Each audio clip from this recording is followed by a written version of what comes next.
Hi, my dear friend of the underwater world, and as you could already clearly see, the today's topic it's about sharks.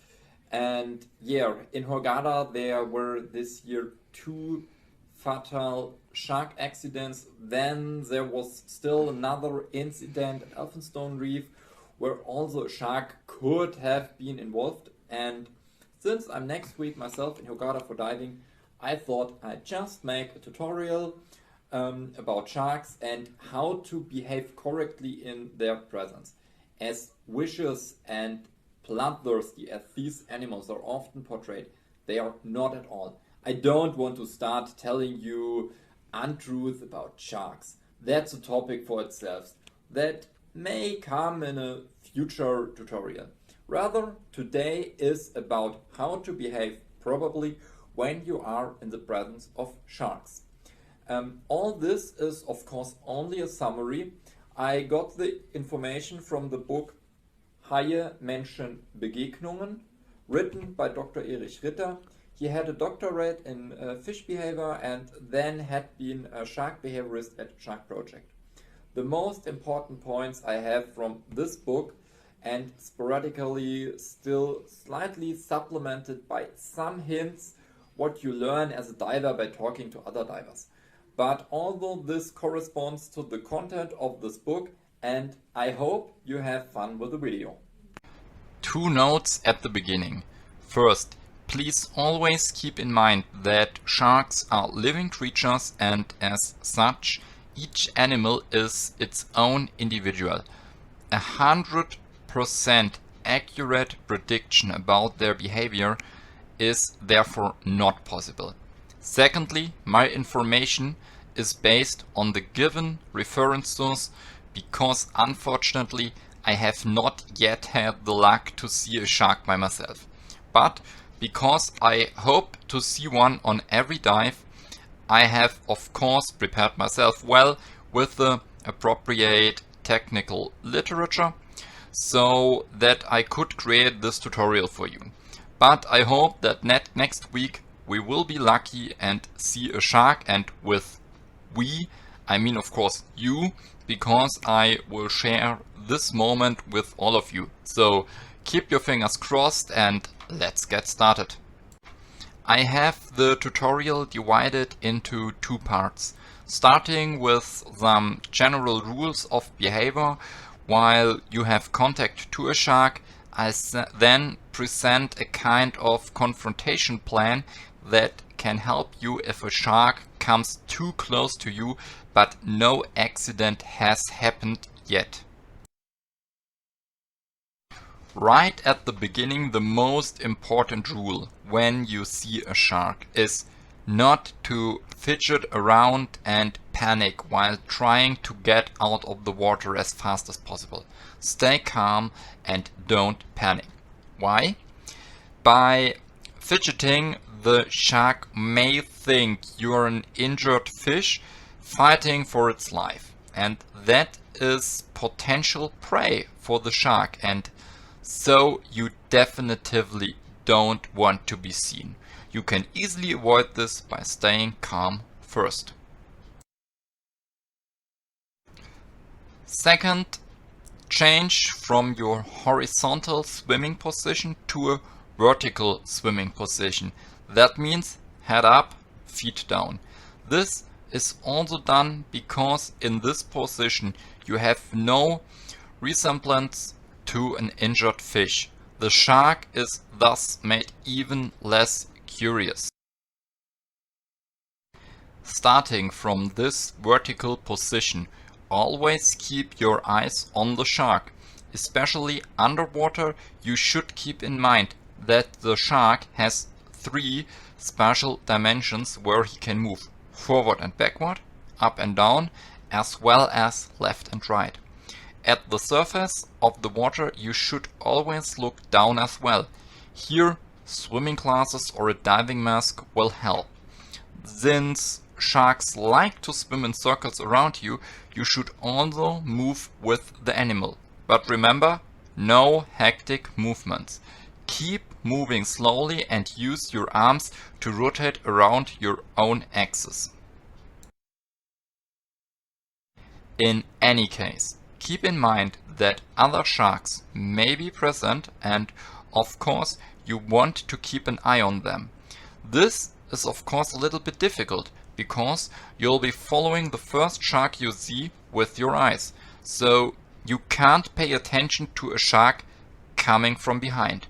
When diving, it is common practice to always have a dive buddy with you, with whom you can then position yourself back to back and have a good 360-degree all-round view.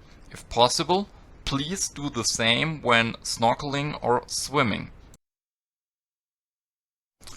Next, it's important to be aware of your entire environment and not block any escape routes for the shark. That means you do not swim above the shark and do not ascend above him. There is one exception where you can do this. I'll get to it later when this is okay, but in general you should refrain from doing this. If you are still on the edge of a reef, for example, be careful not to get the shark stuck between you and the edge of the reef, so that the animal can always swim away from the edge. And then there are other shark species that like to rest near the bottom, and although under overhangs, make sure that the shark can swim out from there at any time and that you are not in the way. In my PADI open water diver course, I still learned that you should stay close to the bottom. This way the shark still has all escape routes freely available. But what do we do if, despite all correctly observed behavioral measures, a shark accident occurs? And I deliberately say accident, not attack. With sharks we always talk about accidents, never about attacks. First of all, please keep calm. Panic is always the worst adversary in such situations. Now, a rescue of an injured, I say victim, may be necessary. The rescuer is now drawn with an orange swim trunks, and you can imagine that is now David Hasselhoff from Baywatch. This rescuer should never stay between the shark and the injured person. That is always very bad. Otherwise, the shark could think that you want to dispute him something. And while moving the injured person out of the water, be it to the beach or to the next jetty, you should always move in that direction when the shark is swimming away. The shark should not think you're stealing something, it considers his property. So always move back a bit when the shark is swimming away and stop when the shark is swimming towards you. In the second part, I want to present you a small confrontation plan which is divided into the 4 steps: face, guide, push and move. This is designed for as long as there is no accident with the shark, but the animal comes a little too close to you. Of course, everything I said before is still valid, but here are some recommendations for concrete situations. The first step of our confrontation plan includes the term face and is applied when a confrontation may be possible. As mentioned before, we take a vertical position, keep an eye on the shark and slowly turn with the animal. So exactly what we have already discussed in detail. Guide is the second point of this confrontation plan and is used when the shark swims close to you but not directly towards you.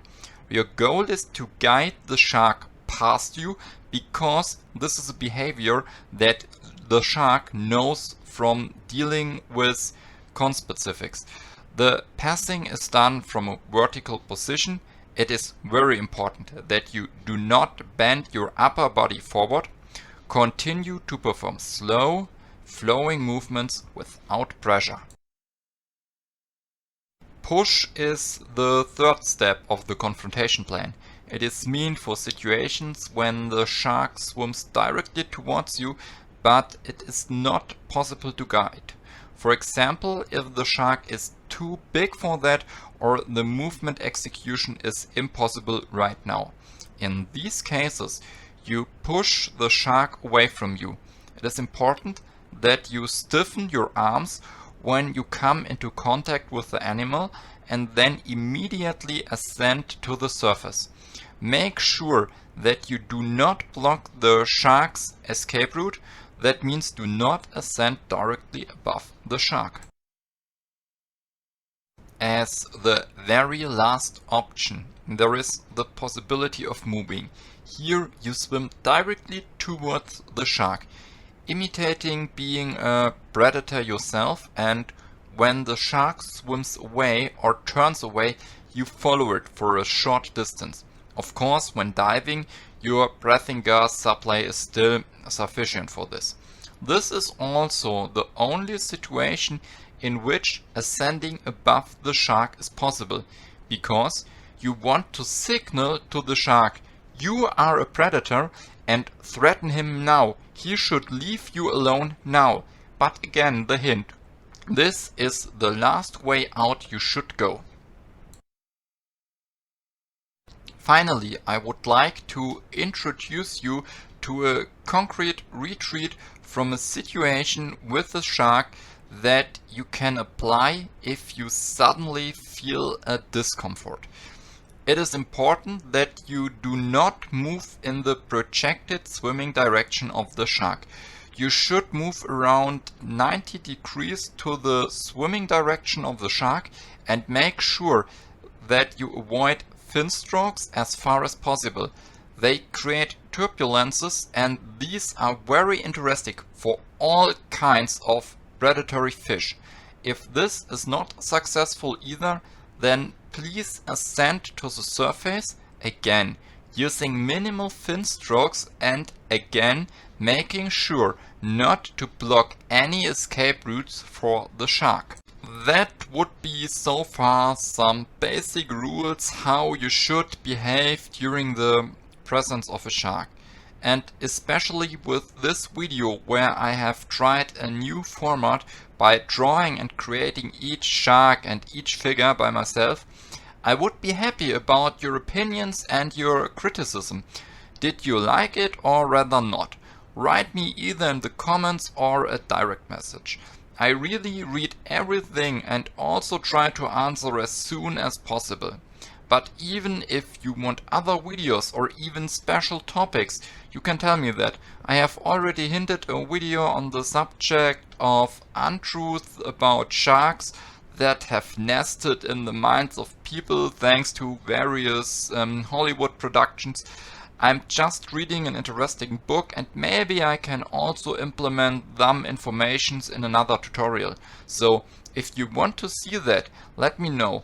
I wish you at this point still a nice day. Hope we see us next time and then directly from the airport when it goes to Egypt. And I hope finally see a living shark. So keep your fingers crossed and until then, ciao!